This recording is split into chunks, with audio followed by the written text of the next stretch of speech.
So let's start with the words of King Lemuel, an oracle that his mother taught him. What does oracle mean in this? It means a prophecy, or like King James says, prophecy. But the word is masa, and it literally means a burden. King James mostly translates it as burden, and this is the only verse where it's translated prophecy. So I'm not exactly sure why it's translated oracle, but considering what she's saying here, he's warning him against bad decisions, especially things that indulgences in the flesh. And a king anybody would see this as a burden. Like, you're not allowed to have fun. You have to be sober-minded. You have to be, your mind has to be sharp at all times so that you can make decisions on the spur of the moment, so that you never forget who you are or make foolish decisions. And, if King Lemuel was young when his mother told him this, he would certainly see that as a burden. And I'll bet if Solomon wrote this, I bet he wished that he had listened to his mom. Her admonition to him is to be sober-minded, right? I mean, that's like overall like what's happening. And but it's not like we would think of it today, like you can't be somebody who has a sense of humor. It's not that sort of thing. I think it's really pointing to the seriousness of his responsibility as a man. Like it's like, who are you going to be kind of question. And it makes me think about Adam as like the king of the earth when he was, created. It's like he gave away his strength. He just gave away everything because he shirked his responsibility. For whatever reasons he did, he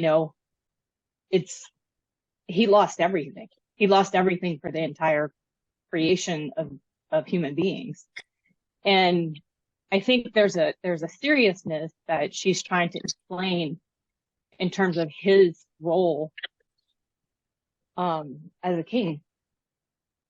Yeah, I think the greater your authority, the further you have to get from these indulgences.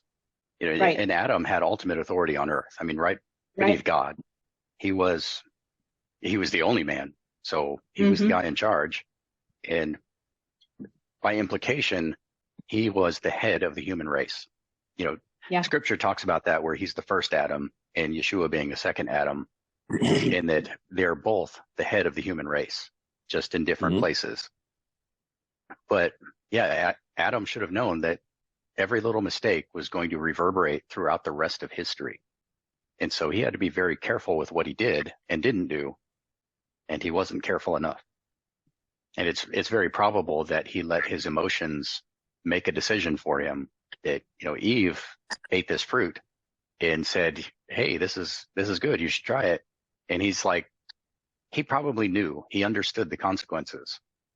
And it's like, I can only speculate, of course, but thinking, my wife is doomed. Either I go with her, or I don't know what's going to happen to her.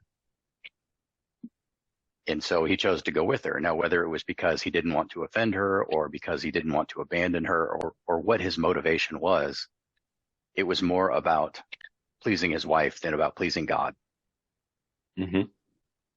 And that was an emotional decision and not a rational one based on the fear of God. Yeah, and it's interesting because it seems like a noble, like if he actually did make that choice to go with her, essentially like almost to take care of her, to make sure she was safe, whatever the consequences were going to be, it seems really noble. But it kind of aligns with the idea that like once sin happens, like there aren't many good choices. to not to obey God in that moment would have left it in a bad situation. Mm-hmm. But then to choose to go with her in that was a bad situation. Yeah. No good options. Yeah. And so like the only good options were both of them to not sin, right? Mm-hmm. So it is, yeah, it's a huge responsibility. And I'm just seeing like, as you're reading this, I was thinking, this really is like the level of responsibility and seriousness is what's being portrayed for him by his mother. And she's saying like, you can't be like other people. Mm-hmm. And how many parents have said that to their kids? In this Mm-hmm. household, we do things this way. Yeah. Mm-hmm. You don't, if your friends go jump off a bridge, my parents, I'm sure your parents have said this to you, right? And my response was, well, if they're all doing it, it must be a good idea. Yeah. But you don't go jump off a bridge. That's not what we do, right? And so it is like, I think we've all had those kinds of things said to us for whatever our station in life is. And then here we are with like a king, listening to his mother, and she's like, you're not to be like everyone else. Mm-hmm. And we're told that as believers in Yeshua, you're not to be like everyone else. You have a responsibility, you have an authority.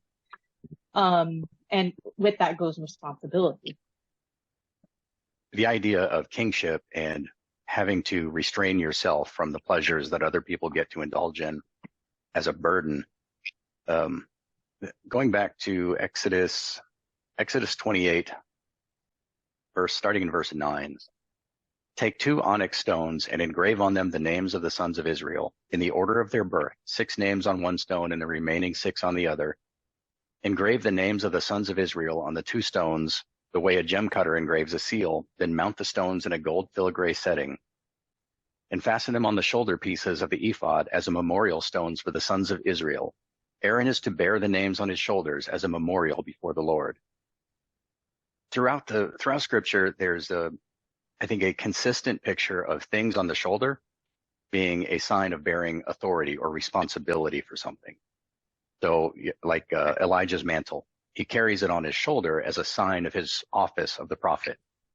Aaron wears the names of the 12 tribes on his shoulders as a symbol of his responsibility to be their priest.